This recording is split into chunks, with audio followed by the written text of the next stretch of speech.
इसका मतलब देश के करोड़ों लोग चाहते हैं कि वसीम रिजवी ने जिस मांग को उठाया है, अर्थात कुरान से विवादित 26 आयतों को निकालने की, उसका समर्थन होता है। आज हम आगे बढ़ेंगे, उसके पहले पोल को देख लेते हैं। उसके बाद हमारे साथ आज कुछ विशेष अतिथि भी नए रूप में हमारे साथ रहेंगे। क्या कुरान की विवादित आयतों को हटाना चाहिए पूछने पर आज शुरुआत ही 97% से हुई, आप बताइए 97%, जबकि कई कठमुल्लों ने आदेश किया है कि सुदर्शन के पोल पर जाकर ज्यादा से ज्यादा पोल इस आयत को न हटाने के पक्ष में करो, लेकिन फिर भी 97%, इसमें कई हजार लोग ट्विटर पर हैं, कई लाख लोग सुदर्शन के ऐप पर है, वेबसाइट पर है, और तमाम सोशल मीडिया के प्लेटफॉर्म के साथ साथ सुदर्शन के अपने प्लेटफॉर्म के द्वारा ये पोल आप तक लाया जा रहा है। कार्यक्रम के आखिर में एक बार मैं बोल दूंगा। अब हम चर्चा का प्रारंभ करते हैं। हमारे साथ जो अतिथि आज जुड़े हैं उनके पास चलते हैं। इस वक्त पूरा गेस्ट पैनल हमारे साथ जुड़ चुका है और पहले मिनट से ही हम पूरे पैनल के साथ एक साथ बात करेंगे। हमारे साथ आज फैजिया रऊफ, डॉक्टर फैजिया रऊफ पूर्व अफगानिस्तान की है, फिलहाल यूएस में है। आपका स्वागत है, नमस्ते। आप इस विषय पर हमारे साथ इस सीरीज में पहली बार जुड़ रहे हैं, लेकिन विश्व भर में इनके कुछ लोगों के लिए विद्रोही तो कुछ लोगों के लिए प्रेरणादायक इनकी बातें हमेशा सुनने को मिलती है। हमारे साथ डॉक्टर वसीम रिजवी है जो कि शिया वक्फ बोर्ड के चेयरमैन है। आपका स्वागत है। हमारे साथ पूर्व में मुस्लिम और केवल पूर्व मुस्लिम नहीं तो इनके पास इमाम और इस्लाम की कई जो जिसको हम कहते हैं पद कहिए या अधिकार कहिए या जो धार्मिक परिशुद्धता कहिए, मेरठ के शहर काजी भी थे, इमाम भी थे, आलिम भी है और भी बहुत कुछ है। कल के एपिसोड में और ज्यादा विस्तार से बताएंगे जब हम फाइनल पे हमारे जज का जो हमने उनको थर्ड अंपायर के तौर पर रखा था उनका उल्लेख करेंगे। डॉक्टर महेंद्र पाल आर्या जी, आपका स्वागत है। आज हमारे साथ नए एक और अतिथि जुड़े, डॉक्टर शमसूल हसन जी जो कि मुस्लिम स्कॉलर हैं, दूरदर्शन से लेकर कई क्षेत्रों में काम किया है और इनकी अपनी पारिवारिक पृष्ठभूमि भी ऐसी ही है। अब चारों के साथ बड़ी संख्या में हमारे साथ ट्विटर पर, फेसबुक पर, यूट्यूब पर, सुदर्शन के मोबाइल ऐप पर, साइट पर, सब जगह टीवी पर जो लोग जुड़े हैं, आपका भी स्वागत है। आपकी प्रतिक्रियाओं को हम यहाँ पर देंगे। यूट्यूब पर भी आने वाली प्रतिक्रियाओं के लिए हमने विशेष स्थान यहाँ पर दिया है जो कि अभी शुरू हो रहा है। अब सबके साथ शुरू करते हैं। सबसे पहले आज मैं हमारे साथ जो नई अतिथि जुड़ी है फैजिया जी, मैं उनको पूछना चाहूंगा कि टीवी चैनल पर दुनिया भर में कभी भी कुरान को लेकर कभी चर्चा नहीं हुई। इस अभियान के बारे में पहले आपका क्या कहना है? फिर आज हमको 4 आयतें भी समाप्त करनी, इसलिए उसकी तरफ जाएंगे, लेकिन हम आपसे समझना चाहते हैं।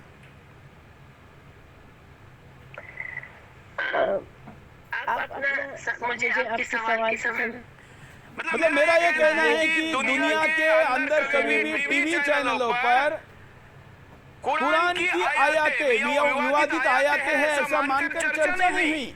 हमने ना केवल चर्चा की, शांतिपूर्ण तरीके से चर्चा हुई और उसका आज 22वां एपिसोड है। इस अभियान पर आपको क्या कहना है? ऐसी चर्चा होने पे आपको क्या कहना है?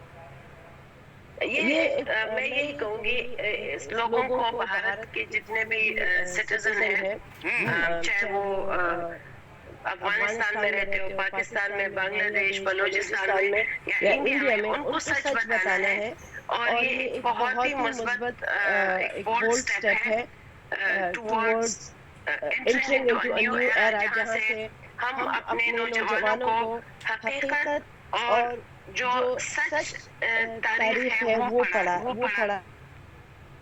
है और वो बताना है कि जिस तरह अफगानिस्तान में भी लोगों को हिस्ट्री का पता है, सब ये जानते हैं कि किस तरीके से मुसलमान आए और हमारी औरतों के साथ उनका रेप किया, मर्दों को मार के और छोटे बच्चों को कन्वर्ट किया। जिस तरीके से ऑटोमन एम्पायर का सिलसिला रहा है कि छोटे बच्चों को वो अगवा करते थे और उनको अपनी आइडियोलॉजी जो कि उनकन नैरेटिव सूट करता था, वही आइडियोलॉजी बच्चों को घूट पिला के और उनको ब्रेन वॉश कर दिया। तो अब ये वक्त है कि आजादी के 70-75 साल बाद हिंदुस्तान की सरजमीन से फिर सच आवाजें उभरने लगी है और यही सच है जिस पर हमारे आने वाली नस्लें अपना एक मुस्तहकम और एक बहुत ही प्रॉस्पेरस फ्यूचर अपना मुस्तकबिल बनाएंगे।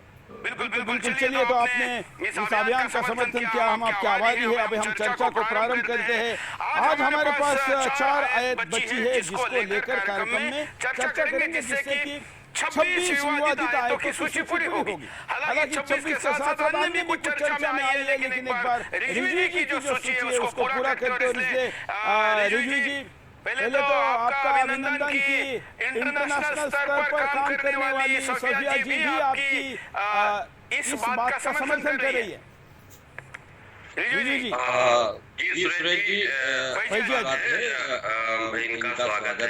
और देखिए, मैंने वही बात कही है कि जो इंसानियत के लिए जायज है और ये हिंदुस्तान में हम इसके भोगी हैं कि किस तरह से कट्टरपंथी मानसिकता हम लोगों को नुकसान पहुंचा रही है।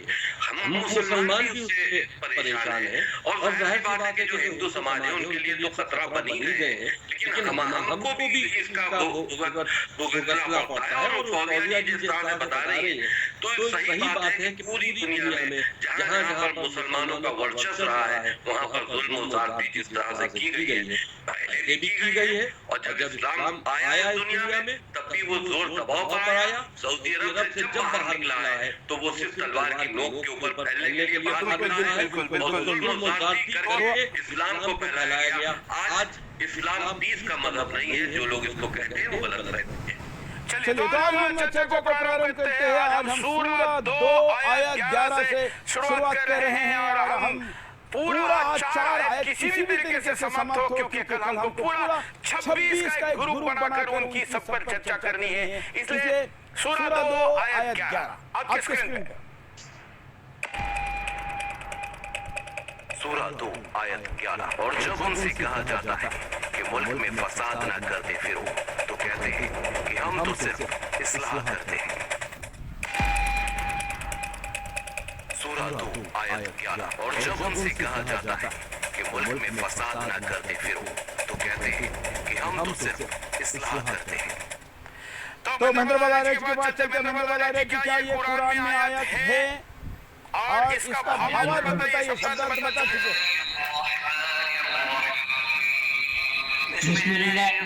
बिल्कुल आयत आपके कुरान में है और सूरा 72 का आयत नंबर 11 है।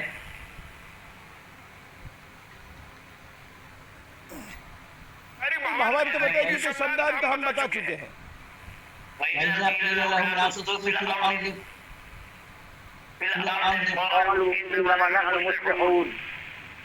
ये आया है कुरान में।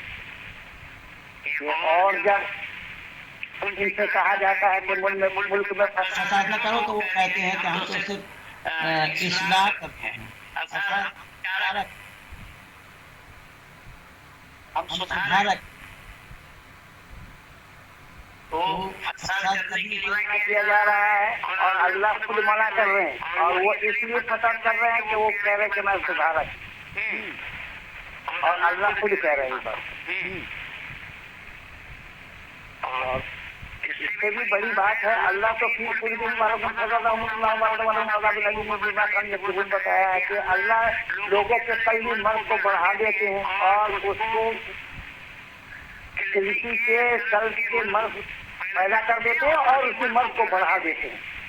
एक साधारण नेक इंसान का भी काम नहीं होगा, ये काम अल्लाह कर रहे हैं। और उसी में ही यही बताया है कि अल्लाह वला क़ील लहुम ला तुफ़सिदू फ़िल अर्ज़ क़ालू इन्नमा नहनु मुस्लिहून। फसाद फैलाने के लिए कह रहे हैं हम तो इन्हें सुधारक है, हम सुधारक होने के नाते फसाद फैलाएंगे।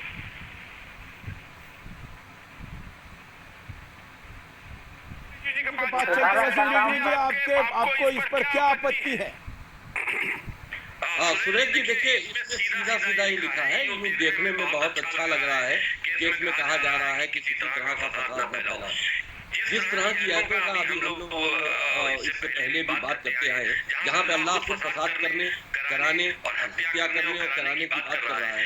देखिए, इस्लाम में बहुत अर्ली स्टेज में इस तरह की आयतें आई हैं जो बहुत शांति की दिखाई देती है, जिसमें कहा जाता है कि अल्लाह जो है वो बहुत धीरे धीरे जो उसमें कट्टरता बढ़ी है, वो जब इस्लाम की ताकत बढ़ती गई, इस तरह की कट्टर आयतें आती चली।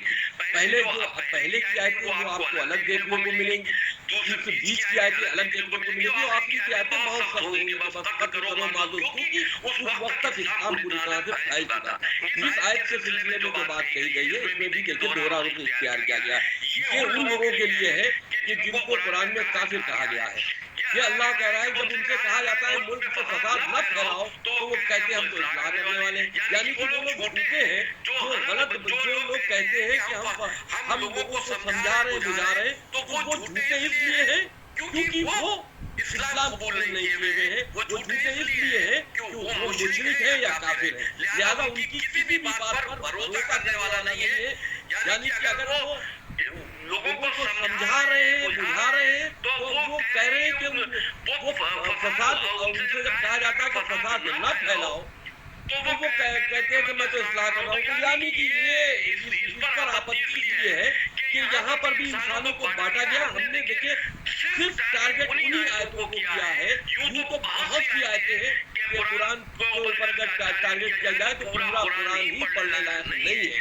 लेकिन हमने आपको बहुत बड़ी बात की थी। हम शमशेर हुसैन हमारे साथ जो आती थी उनके पास चलते, शमशेर हसन जी, डॉक्टर शमशेर हसन, आपने आयत भी सुनी, आपने महेंद्र पाल आर्य जी का उसका ट्रांसलेशन सुना, और अभी इस विषय पर क्या आपत्ति है, ये भी बात आपने रिजवी जी के द्वारा सुनी, आपका क्या कहना है?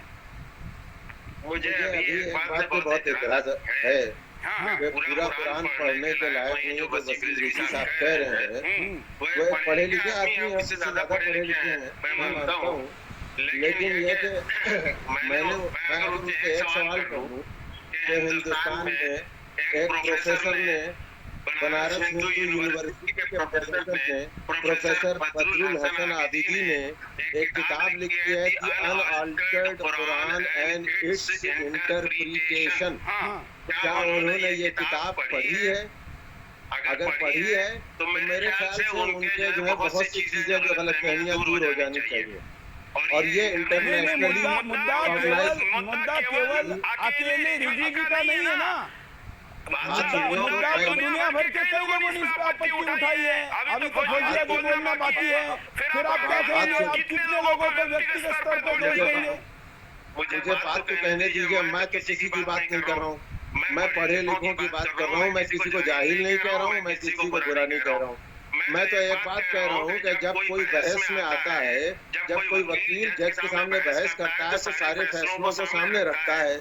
मैं ये कह रहा हूँ कि इंडिया में हिंदुस्तान के एक नागरिक जो है वसीम रिजवी साहब हैं, हिंदुस्तानी के एक नागरिक है प्रोफेसर बदरुल हसन आबिदी थे, बनारस हिंदू यूनिवर्सिटी के प्रोफेसर रहे। उन्होंने जो है वो यहाँ दिल्ली में एक कॉन्फ्रेंस हुई तो पुरानी कॉन्फ्रेंस, इसके अंदर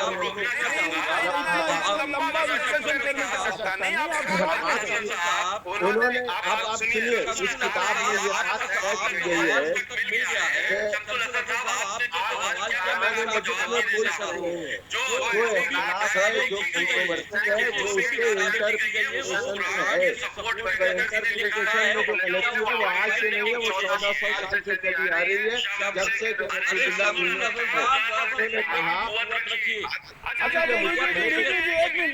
रिजवी जी मैं आपको रोकता हूँ, एक बात इनकी,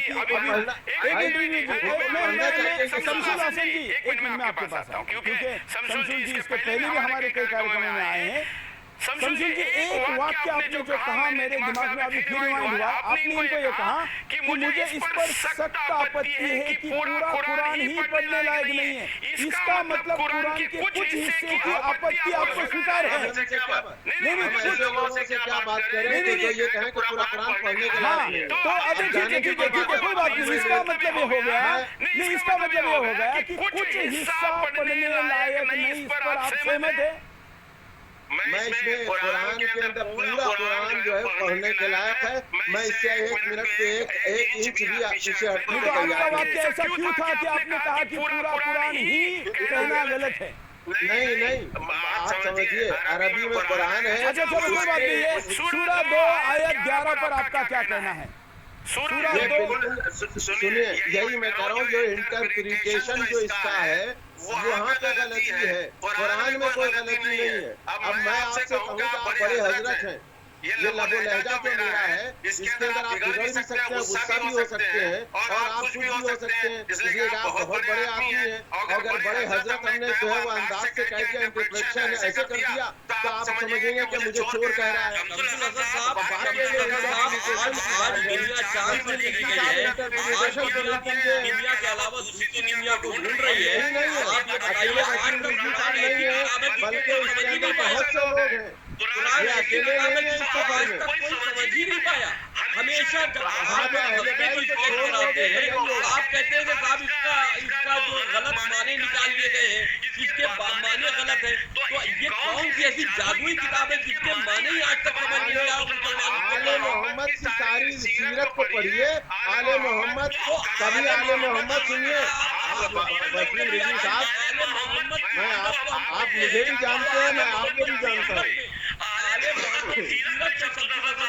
हाँ, मैं कह रहा हूँ आले मोहम्मद की सीरत ये नहीं है, वो खाने में जिंदगी गुजारी उन्होंने काफिरों को माना नहीं है। चलिए अभी आप दोनों का समय समाप्त होता है, क्योंकि आज हमको 4 आयत से समाप्त करनी है। हमारे साथ फैजिया जी है, डॉक्टर फैजिया रऊफ। आप फैजिया जी क्या कहेगी?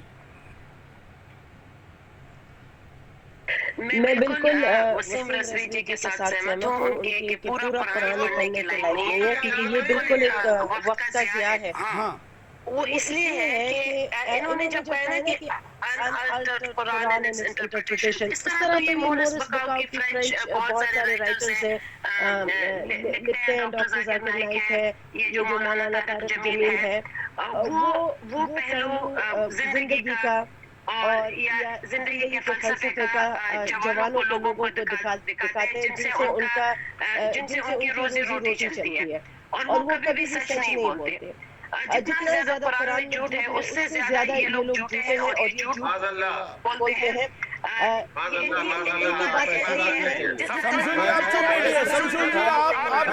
एक डॉक्टर लिखा है, आप एक सीनियर व्यक्ति है, एक महिला अपनी बात को रख रही है, आप बीच में बोल रहे हैं। चलिए नहीं बोलूंगा, मत बोलिए, हाँ बोलिए, फैजिया जी कंटिन्यू।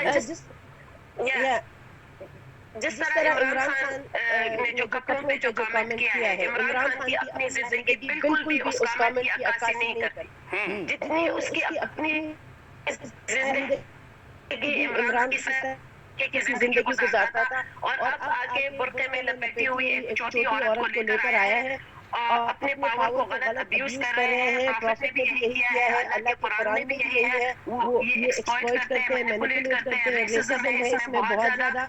और मुझे तो हैरत इस बात पे होती कि हिंदुस्तान में हमारे आबा अजदाद हिंदू थे, बुद्धिस्ट थे, ज़ुरतुश थे, उन सब किताबों को जला के, और वो कुरान हमें जबरदस्ती हमारी औरतों को ये बताया कि खंडहार से लेकर खंडहारियात के नाम पे, क्या कुरान में ये नहीं है कि जब आप अल्लाह करो, बच्चों को पकड़ो, मर्दों को मारो जो रेजिस्ट करे, और औरतों को जंगी कैदी बनाओ। उनको तो खंडहारियात के नाम पे बाजार हुसैन इजिप्ट में बेचते थे बड़े बड़े दामों पे।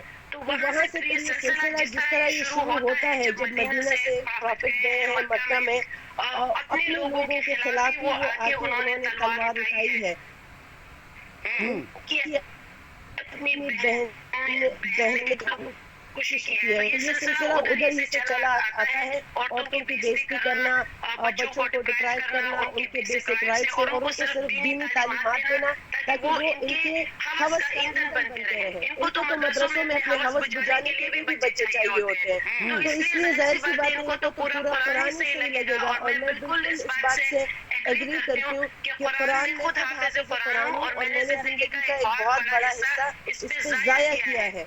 आप शुरू से शुरू करें अल्हम्दुलिल्लाह से, वहाँ पे भी गैरुल मग़ज़ूबि अलैहिम वलद्दालिन, उन लोगों पे गज़ब जो हमारे जैसे नहीं है, उन लोगों पे लाल लोगों से दोस्ती ना करो जो कि आप जैसा नहीं सोचते। और मुझे तो ये हैरत है कि जो हिंदुस्तान के लोग हैं जिनके अपने आबा अजदाद हिंदू थे वो कैसे उस आइडियोलॉजी को प्रचार चलाते हैं, इनसे इनको हासिल क्या हो जाता है? अल्टीमेट मोटिव क्या है? पैसा है, आखिर अपना ये क्रेडिट बढ़ा रहे हैं कि 72 रोड़े मिले, क्या वो बहुत ज्यादा हसीनियां हैं जिसके लिए ये अपने बच्चों को इस्लामी हवस और मौलवियों के हवस का ईंधन बना रहे हैं, जिनसे ये अपनी महिलाओं की बच्चों को उनके बेसिक राइट देने से महरूम करते हैं। पर्दा करें, 4-4 शादियां करें और बिल्कुल एक इंसान को जो एक इंटेलेक्चुअल हायरार्की है उसको चढ़ने में हमें मुश्किल रुकावट पेश होती है, क्योंकि जिन सोसाइटी में इस्लाम है वहाँ पे तो परवान चढ़ना एज अ इंसान, चांद पे बेशक हम ना चढ़े लेकिन हम एक अच्छे बाप, एक अच्छी बहन, एक अच्छे बेटे, एक अच्छी बेटी और एक अच्छी बीवी नहीं बन सकते इस कुरान के तहत में, क्योंकि ये डिवाइड करता है इंसानों को, कम्युनिटीज को डिवाइड करता है, फैमिलीज को डिवाइड करता है। बिल्कुल, आपका खुद का आपने कहा कि जीवन का बड़ा हिस्सा आपने जाया किया, ऐसा आपको क्यों लग रहा है? मैं ज्यादा मतलब शिवा डांस सीखती, कथक सीखती, योगा करती, मैं ज्यादा फिजिकली और स्पिरिचुअली ग्रो होती, मेडिटेशन करती, भगवत गीता पढ़ती, अपनी संस्कृति जो संस्कृत है वो लिखती पढ़ती, उसमें मुझे ज्यादा फायदा होता क्योंकि मैं खुद पश्तून हूँ, मैं फारसी पर्शियन भी मुझे आती है, 7-8 ज़बानें बोलती हूँ, अरबिक एक्स्ट्रा मैंने कुरान हिफ्ज़ किया है, मेडिकल स्कूल की ग्रेजुएट हूँ, तो मुझे लगता है कि मैं बहुत डिफरेंट पर्सन होती हूँ। जो हमारे जिंदगी में एक रुकावट है इंटेलेक्चुअल ग्रोथ ना होने की, उसकी बहुत बड़ी वजह है कि हम वाकई में, मैं बिल्कुल भी मौलवी साहब को दोष नहीं दूंगी, क्योंकि या आप बहुत जिंदगी के अर्ली हिस्से में या बहुत आगे जाके या कभी भी आप इस प्रेजेंट से निकलना बहुत मुश्किल हो। बिल्कुल, मैं मुझे लगता है शमसुल हसन जी के पास चलते। शमसुल जी, जो बात यहाँ फैजिया कह रही है कि मेरे जीवन में कई चीजें कुरान के कारण नहीं आ पाई, आपने उनको सुना, उनकी, और वो उच्च शिक्षित है, डॉक्टर है, अफगानिस्तान पाकिस्तान अब यूएस में है और 8 भाषा आती है, और मतलब उनके विद्वत्ता पे आप प्रश्न नहीं उठा सकते कि कोई भी उससे सवाल उठा रहा है। आप रिजवी जैसा उनका आरोप नहीं लगा सकते राजनीतिक प्रभावित होने का। ऐसे में आप पहले स्टार्ट में रिजवी पर आपत्ति कर रहे थे, अब तो एक बड़ी उच्च शिक्षित महिला ये कह रही है। शमसुल हसन, अब आपके पास क्या कहना है? तो आपको कैसे पता आप हाथ ऐसा करें? मैं पूछ रहा हूँ कैसे पता चला आपको? चलिए कोई बात नहीं, बहुत बड़ी बात है जो यहाँ पर फैजिया ने कही है। मैं बाला जी इस पर कुछ कहना चाहते हैं, उसके बाद मैं अगले आयत मैंने चौहान साहब, मैं आपका शुक्र कर रहा हूँ, बहन फौजिया जी से मैं बिल्कुल कहूँगी ये कुरान में हाफिज है, कुरान को इंटरेस्ट है, और इनकी टीम में कई बहनें ऐसी हैं जो एक मुस्लिम हैं। बहन काली काशी जी ने इनसे मुझे मिलाया था और आप कार्यक्रम कर चुके हैं।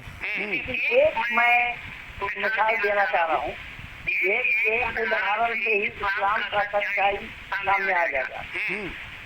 अल्लाह ने हजरत आदम को बनाया, बनाने के बाद आदम के बायां पसली से हड्डी से उनकी बॉडी को बनाया, बिना ऑपरेशन, बिना नर्सिंग, बिना इंस्ट्रूमेंट, बिना दवा दारू के ऑपरेशन करके हड्डी से महिलाओं को भी बना दिया और उसकी पत्नी को, और वो फिट भी हो गए। और इस्लाम वाला ये नहीं कह सकता कि ये झूठ है। अब किससे अंदाजा लगा लीजिए पता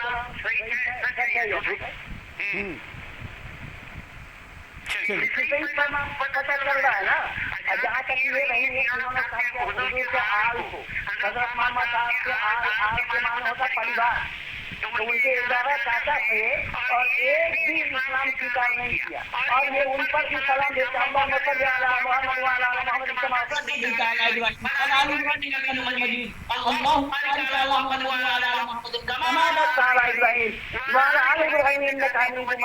उन पर जरूर भेजते हैं।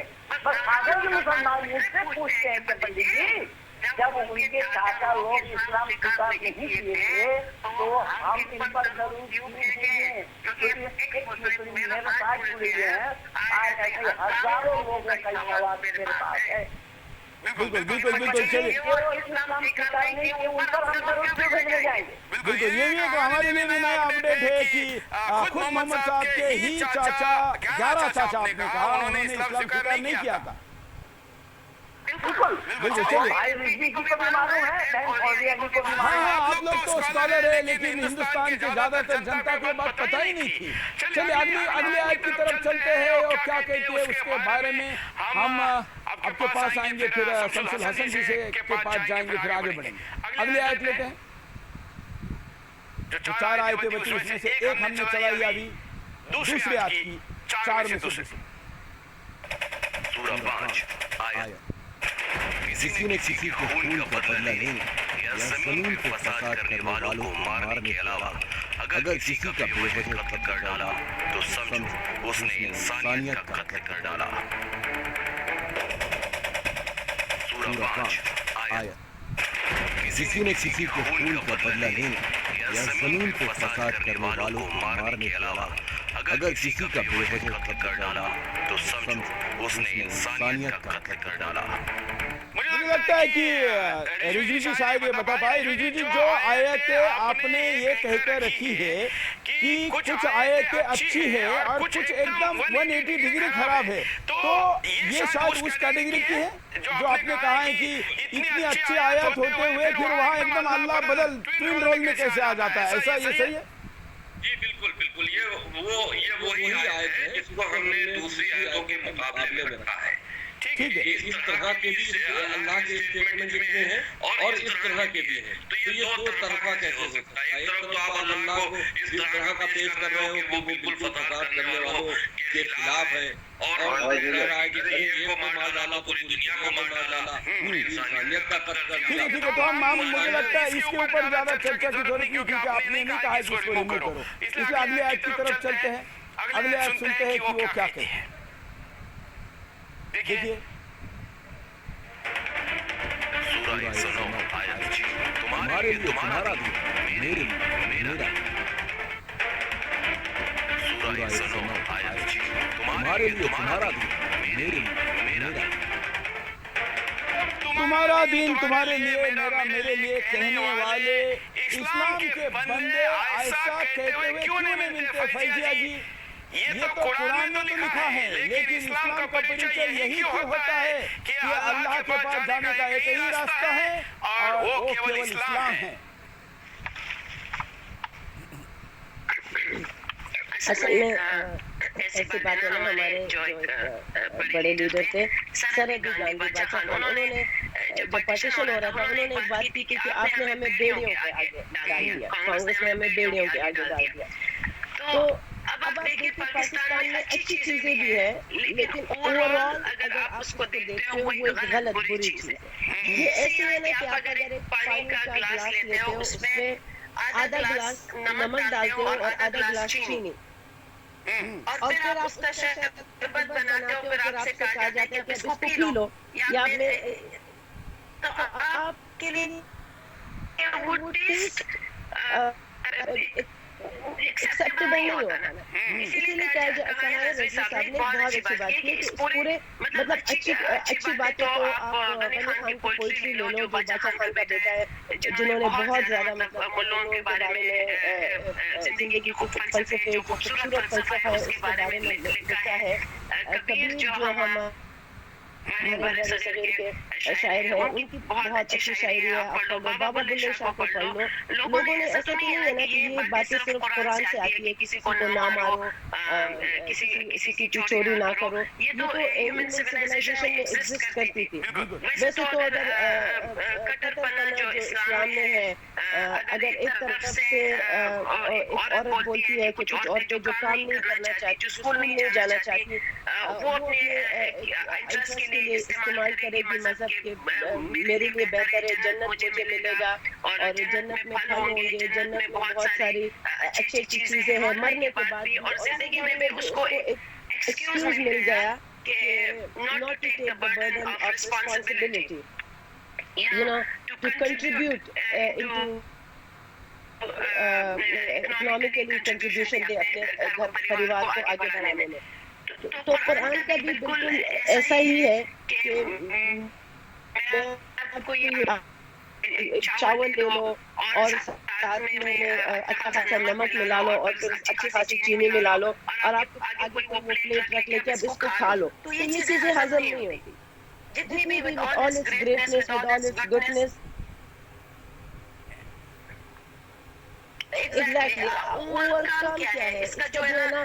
बाकी आयतें वसीम रज़वी ने तो इंसाफ किया है 24 आयतों को, लेकिन जो सूरह तहरीम में आयतें हैं और तो कि अल्लाह मियाँ अगर चाहे तो औरतें सबमिशन में रहे, अगर नहीं तो वो आपसे बेहतर जवान और खूबसूरत आपको दे देगा। अल्लाह मियाँ को औरतें नहीं देता, औरतें तो आप अपनी पावर पे लेते हो, जितना आपके पास पावर होता है, पैसा होता है, नाम होता है, और मोहम्मद ने वो नाम कमाने के लिए उस पावर और फैसिस्ट हायरार्की को चढ़ने के लिए बहुत सारे लोगों को इस्तेमाल किया है। उसने अपनी बीवी खदीजा को इस्तेमाल किया है जब वो 22 साल का था। मोहम्मद कोई बेवकूफ तो नहीं था ना, वो दुनिया देख चुका था अपने चाचा अबू तालिब के साथ।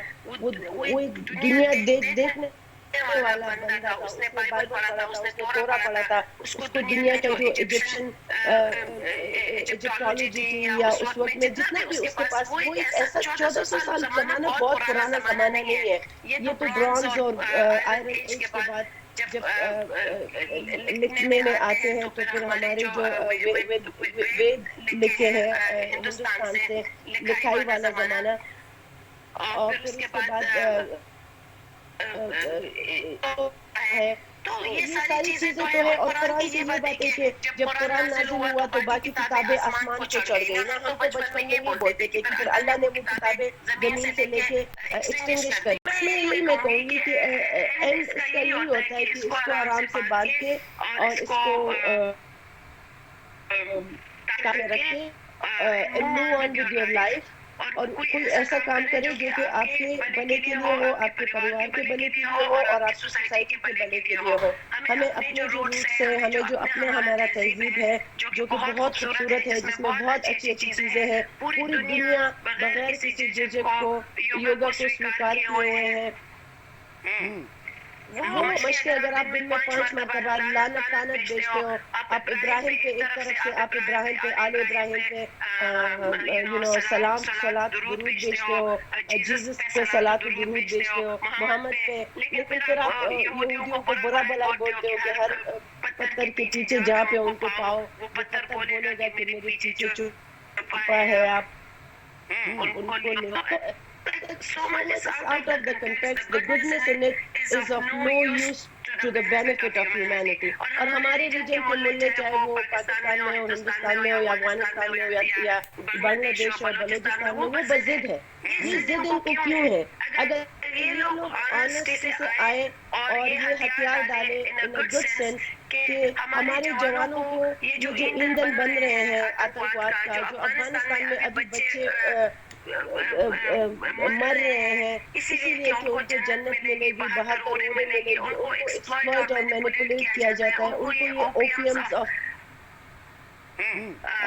इस्लाम जाता है बहुत छोटी उम्र में।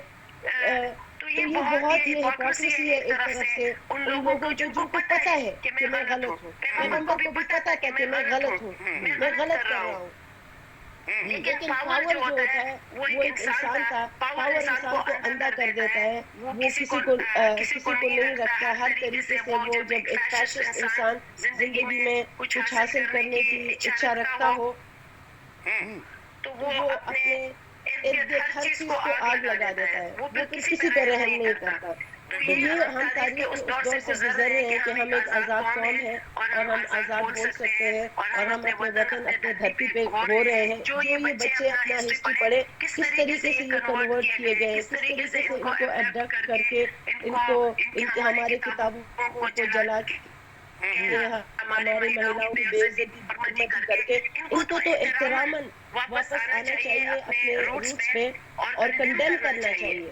जिस तरह के आप एंटी सेमिट्स हैं, जूश हैं, उनके साथ हिटलर ने जो किया है, कोई बात भी उनके नहीं करना पसंद करता, वो हर्ट होते हैं। और हम मुसलमान जो फोर्सफुली जो हिंदू थे हम कन्वर्ट हो गए हैं और हमें इतने बेशर्म है कि हम उनको कंडेम ही नहीं करते। ये एक स्टॉकहोल्म सिंड्रोम है जहाँ से आपका जो बंदा आपको अगवा करता है या जो बदमाश आपके साथ बुरा करता है आपको उनसे प्यार हो जाता है। हम ही एक ऐसे लोग हैं खत्ते के, आप अगर देखो ना मुसलमानों ने तो स्पेन पे भी रूल किया है, अब आप स्पेन में जाके देखो ना उन्होंने खत्म कर दिया है ये चीज। उनको कहा है कि ना हमें जो ग्लोरीफाई करते हैं कि हमने 2-3 बिल्डिंगें बनाई है, उनको कहा हमें नहीं चाहिए। इस्लाम ने इतना कंट्रीब्यूट तो नहीं किया ना, अमेरिका वो एक दूसरे मल्टीप्लैनेटरी सिस्टम की तरफ जा रहे हैं। उन्होंने आइंस्टाइन को किया, दुनिया को बहुत सारे अच्छे लोगों को, टेस्ला को यहाँ पर बना दिए, यहूदियों को बना दिए, लेकिन फिर भी नेटिव बोलते हैं कि ये स्टोलन लैंड है और वो खुश नहीं है। और हमें इस पूरी दुनिया में एक हम ही भारत के लोग हैं जो कि स्पेशली इंडिया और पाकिस्तान और बांग्लादेश में जिनको प्यार हो गया है उन लोगों से जिन्होंने इन पे आके गज़ब किए हैं, जिन्होंने इनको आके मारा है। बिल्कुल बिल्कुल आपने स्टॉक आपने सिंड्रोम की जो बात परवान चला रहे हैं। बिल्कुल बिल्कुल मैं आपके पास पुनः आता हूँ, लेकिन मैं अब शमशेर जी के पास जाऊंगा। शमशेर हसन जी, फैजिया तो बोल रही है कि रिजवी जी ने फिर भी बैलेंस किया एक भाषा में कि कुछ ही आयतों को उन्होंने आपत्ति की, वो तो कह रही थी इसको मानकर कुरान को रख दो। जी अब आप एक बात सुनिए, ये जो मोहतरमा है मैं उनका एहतराम करता हूँ, लेकिन उन्होंने जो ये कहा है कि मोहम्मद इतना बेवकूफ तो नहीं था, कम से कम उनको इतना इंटरनेशनल चैनल से सुदर्शन न्यूज की एक बहुत बड़ी जो है हियरिंग है, उस चैनल पे आके किसी भी मजहब के रहनुमा को, लीडर को, जो सारा बहुत से ममालिक हैं वहाँ के रहने वाले एहतराम करते हैं, उनको जो है रेस्पेक्ट से नाम लेने में क्या बुराई थी। और इस तरह का जो जुमला है आपत्तिजनक है, ऐसा तो आपको टोकना चाहिए, मुझे क्या हक है टोकने का। लेकिन मुझे जो है बहुत बुरा लगा कि जो आदमी जो है उसको समझे ना और उसको इस तरह से कहा मोहम्मद इतना बेवकूफ तो नहीं था। वसीम बीवी साहब से पूछिए कि क्या उनको ये जुमला बहुत अच्छा लगा। मैं अभी उसका जवाब और कोई बम डाल देंगे। नहीं, आप उनसे पूछिए कि वो जो है क्या उनको ये जुमला बहुत अच्छा लगा। क्या हम किसी गैर मजहब को जो इसको हम नहीं मानते उसके लीडरों को, उसके जो है धार्मिक जो है हम किसी व्यक्ति को भी कहने के क्या मैं इस तरह से याद कर सकता हूँ? ये गलत है। आपको आपसे सही करना चाहिए। आप अगर कोई बात करना चाहते हैं तेरी अंदाज में कीजिए, पार्लियामेंट्री इन्होंने वैचारिक बात के बजाय एक शब्द को पकड़ा है। आप उनकी बात को, आप उनकी बात को छोड़ दीजिए, शब्दों का खेल चल रहा है, उनकी बात को छोड़ दीजिए। जो बाकी मुद्दे थे उस पर आपका क्या कहना है? उनकी बात को छोड़ दीजिए। मुझे ये पता चल गया कि वो कहाँ से किस जगह के उनके टीचर कैसे हैं। सवाल ये कि फैजिया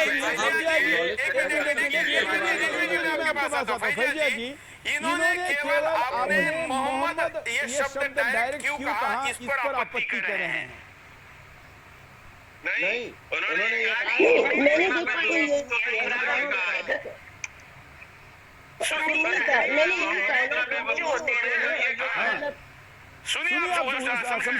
कहा है। आप मैं आपको समझाती हूँ। मैंने ये कहा है कि जो जॉर्ज वाशिंगटन है कल 4 जुलाई का, जो अब्राहम लिंकन है, वो बहुत होशियार लोग हैं। उन्होंने अपने लोगों को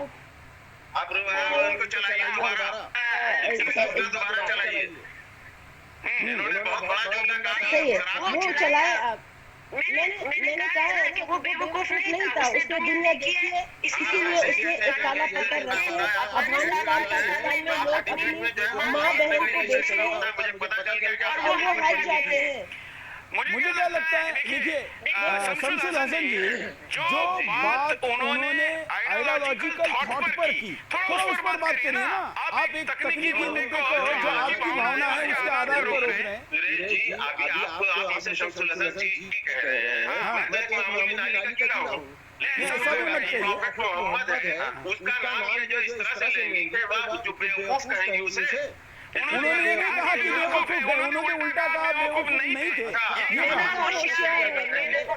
मैंने कहा जितना मैं ये कह रही हूँ इतना तो अब्राहम देखिए आप अफगान से है, उनकी हिंदी वो बोलते हैं, यही बहुत अच्छी बात है। और आप हमने इस्लाम वहां से नहीं लिया है कि जहां से खराबी पैदा होती है। हम लोगों ने खराबी नहीं पैदा किया। यही तो रिव्यू जी कह रहे हैं, यही तो रिव्यू जी कह रहे हैं कि जो बुरा वाले लोग हैं आप भी तो शिया हैं, आप भी तो ये मानते हैं कि फाइनल कुरान नहीं है, अभी तो आखिरी में भी आएगा और कुरान फाइनल होगी। आप ऐसा मानते हैं ना? क्या मतलब? आप शिया है तो आप ऐसा मानते हैं ना? मैं ये मानता हूँ कि जो कुरान हमारे साथ है, जो हमारे रिजी जी जरा वो टर्म क्या है बताइए, जो आखिरी नबी वाली टर्म है रिजी जी। कुरान उसमें देखिए हमारे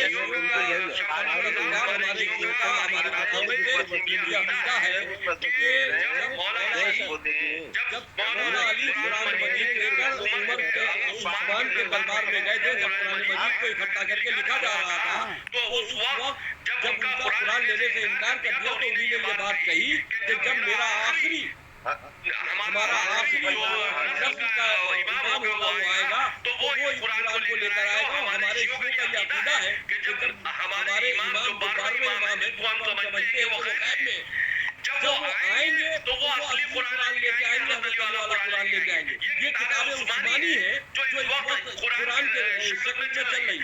देखिए फौजिया जी ने जो बात कही, जो इनको बहुत बुरी लगी, सबसे आपसे सवाल पूछ रहे थे, फौजिया जी ने आपसे बात करता हूँ, सुनिए आप ये बताइए, नहीं कहा कि मोहम्मद झूठा इंसान था या बेवकूफ इंसान था। फौजिया जी ने ये नहीं कहा जो आप मोहम्मद इतना बेवकूफ नहीं था। मैं इसी लिटरेरी लफ्ज़ का मतलब नहीं समझता बल्कि भाई ऐसा है कि वो ये कहने कि बेवकूफ था नहीं, मोहम्मद अगर उसको ये कहा जा सकता है सरकार जो मोहम्मद साहब नहीं, मोहम्मद साहब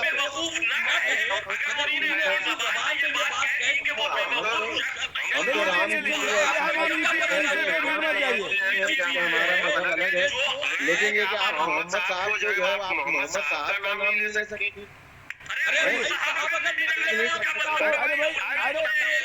ऐसी बात की जाती भाई। ठीक है शमशेर हसन जी, अगर मान लीजिए आपको मौलाना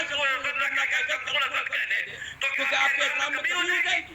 कोई भाई बिल्कुल नहीं होगी, लेकिन अगर हम कहिए संतुलन इतना बेवकूफ तो नहीं था। चलिए तो अगर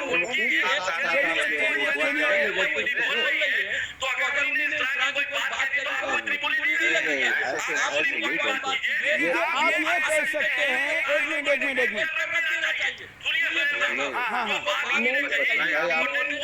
भाई मैं आपसे बहुत मुलाकात कर चुका हूँ, मैं आपकी तहजीब को जानता हूँ। मुझे क्या लगा, देखिए शमशेर हसन जी आप एक स्कॉलर है, आप इतना डिबेटों में जाते हैं, मेरा सिर्फ इतना ये कहने का है कि उन्होंने कोई सम्मानजनक शब्द लगाना चाहिए था, आपकी मांग अपमानजनक बात नहीं कही है। अच्छा तो सम्मानजनक लगा के बात करोगे? नहीं तो आप ऐसा आग्रह कैसे कर सकते हैं, आप ऐसा हट कैसे कर सकते हैं जो सम्मानजनक नहीं लगाए? सम्मान से नहीं पुकारेंगे, मैं क्या राम जी को सम्मान से नहीं बुलाऊं? नहीं तो आप देखिए, मैं हनुमान जी का नाम जो है अदब से नहीं लूं, ये कैसे हो सकता है? हराम कहना ही हमारे लिए सम्मानजनक ही है। हराम जी ना लगाते तो सम्मानजनक है। उसका नाम किसी की गर्दन में काटते हैं, किसी की डिबेट में आधा घंटा उसमें लेते हैं।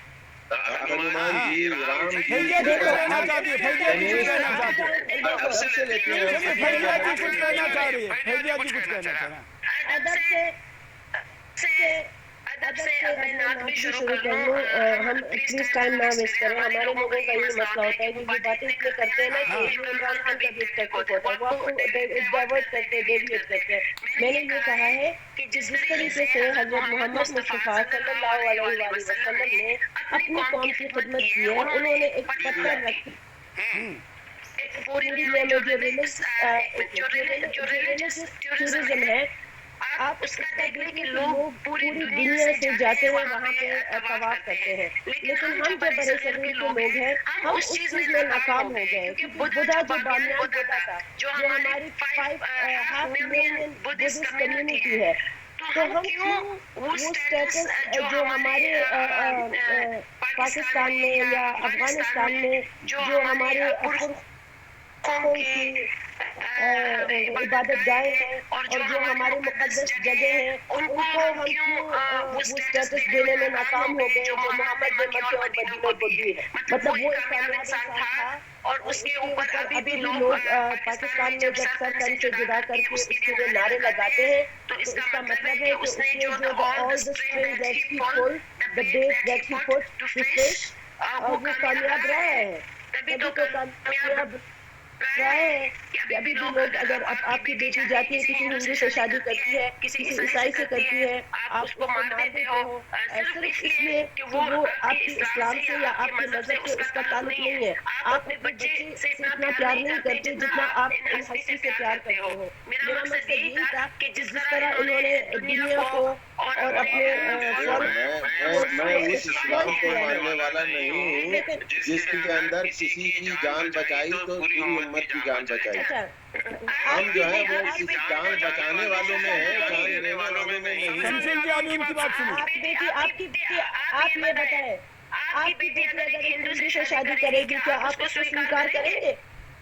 आपकी बेटी जाती है, वो हिंदू से शादी करती है, उसको घर में कराती है, शादी करे उसकी मर्जी है, वो जहाँ जी चाहे शादी करे, उसको अपना जो है फ्यूचर देखना है। मुझे इससे कोई परवाह नहीं है। मैंने जो कुछ उसको सिखाया है, मैं उसको इंसानियत सिखाऊंगा, मैं उसे मजहब जो है वो जो सही मजहब की रूह है उसको बताऊंगा। मैं ऐसे मजहब को जो है वो उसके हवाले नहीं करूंगा कि जिस मजहब में जो है बेगुनाहों को मारना। बिल्कुल मैं थोड़ा टोकता हूँ जो बात आपने कही है, क्योंकि शमसुन जी लिबरल माने जाते हैं, लेकिन शमसुन जी आपकी बेटी किसी मुसलमान से शादी करे तो आप हलाला तो नहीं करना चाहोगे ना? ऐसा हलाला हमारे हलाला होता ही नहीं। क्या बोल रहे आप? हमारे यहाँ हलाला नाम की कोई चीज नहीं है। तो ये शियाओं में नहीं होता ना, सुन्नियों में होता है। कोई हलाला नहीं, हम उनके मजहब की बात क्या करें?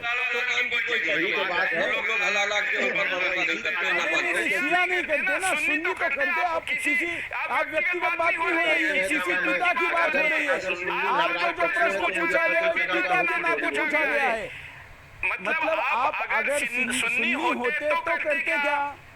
मैं सुन्नी खुदा न करे होता, मैं इस तो आप अपने आप में ही इस बात से सहमत है? तो कुरान की उन बातों से या इस्लाम की उस थॉट से आप वैसे भी अपने आप को डिसएसोसिएट कर रहे हैं? मैं नहीं डिसएसोसिएट नहीं, मैं कुरान मजीद की जो आयत है उसका जो सही मानी है उसका मानने वाला हूँ। यही तो रिव्यू कह रहे हैं कि जो गलत संदेश देने वाले आए तो उसको हटाया जाए। मेंबर वाले ने भी कुछ कहना चाहते हैं, हम काफी देर से उनके पास गए हैं। मैं ये कहना चाहता हूँ, ये अपना व्यक्तिगत राय क्यों दे रहे हैं? इस्लाम में जायज है या नहीं वो बताएं। कुरान में जो मानते हैं उस कुरान में जायज है या नहीं, नौकर में पूछा जाए। तो दूसरी बात है कि बहन फौजिया ने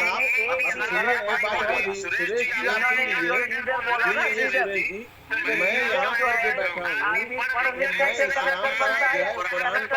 हूँ नहीं बैठा हूँ, मैं अभी स्टूडेंट हूँ और अभी मुझे बहुत सीखना है। तो आपको बहुत कुछ सीखना है तो फैजिया को गुरु बना लीजिए। आपका जीवन अगर मेरे को लायक है, मेरी मुझे इल्म की प्यास बुझा सकती है तो गुरु क्या मुझे महागुरु उनको हम समझेंगे। तो फैजिया जी जरा इनका क्या कहेंगे आप? कभी हम आखिर में फैजिया जी के पास चलते। फैजिया मैं इनको कहूँगी कि घर वापसी करें मेरी तरह, और अपना जो हमारा देश है वो आए और मेरे साथ। मेरा टीचर खराब होगा तो मैं दूसरा टीचर बदलूंगा। मेरा टीचर खराब है तो मैं क्यों बदलूं दूसरे को? अच्छा हमको टीचर मान ले। अच्छा आप टीचर हैं, आपको सारी मतलब मैंने आपको पहले ही कहा था आप पढ़े लिखे आदमी हैं, आपको तो टीचर मानी है मैंने। वापसी करें, आप हिंदुस्तान हम दोनों हम भगवत गीता को हिफ्ज करने का वक्त आ गया है। मैं आती हूँ मौलवी साहब और मैं हम दोनों महेंद्र पाल आर्य जी के साथ हम जो है ना उनसे सीखते हैं और मैं संस्कृत सीखना चाहूंगी। और जिस तरह हिंदी आप लोग लिखते हो, मैं तो अरबिक में लिखती हूँ, जो अलिफ बे ते वाले जो पुराने शब्द है, तो मैं चाहूँगी मैं हिंदी में लिखना सीखूं और मैं लॉर्ड शिवा बेहतरामी ना हो कि मैं थोड़ी सी कल्चरली इनअप्रोप्रिएट ना हो जाऊँ। जो शिवा हमारे आज से करना शुरू कर दीजिए, सारी जो है खदशात दूर हो जाएगा। भागवत ने जो कहा है वो सही बात कही है और बड़ी सुलझी हुई बात की है। मैं तो उनका अगर मिल जाए तो मैं उनका हाथ चूम लूंगा। भागवत ने जो कहा है और जो चीज संदेश दिया है वो बहुत बड़ा संदेश है। हम वसीम रिजवी साहब से भी दरख्वास्त करेंगे, मोहतरमा से और अपने गेस्ट से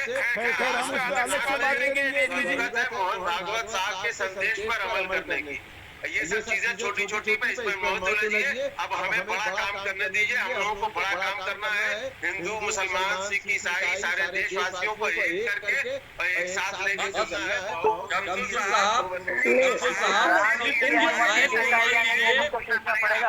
में क्या है? कुरान में अनुमति दिया है क्या हिंदू मुसलमान को साथ लेकर के चलेंगे आप? पूरा 109 आयत है, इसका अध्ययन कर लीजिए।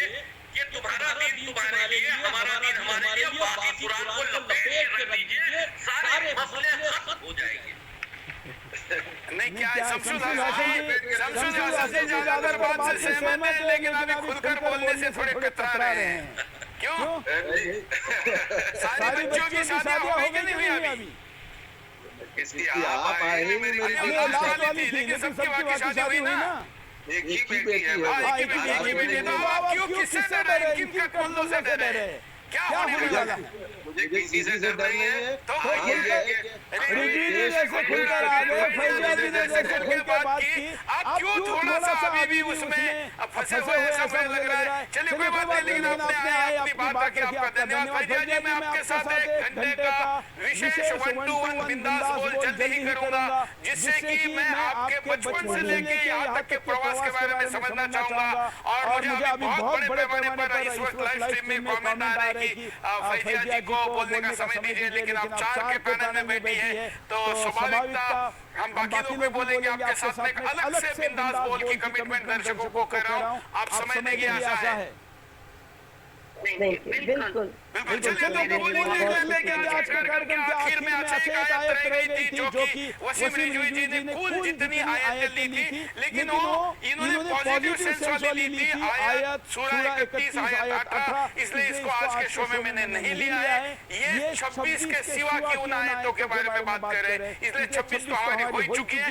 इन्होंने पॉजिटिव भी सेंस रखा, ये दिखाने के लिए आयत थी। चलिए पोल देख लेते हैं, पोल क्या कहता है कि कितने प्रतिशत लोग 97 से शुरू हुआ था और इतने बड़े पैमाने पर लोगों का समर्थन मिल रहा है। 99% लोग कह रहे हैं कि कुरान की वाजिब आयतों को हटाना चाहिए। ये लगातार 22 एपिसोड में 98-99 के नीचे बयान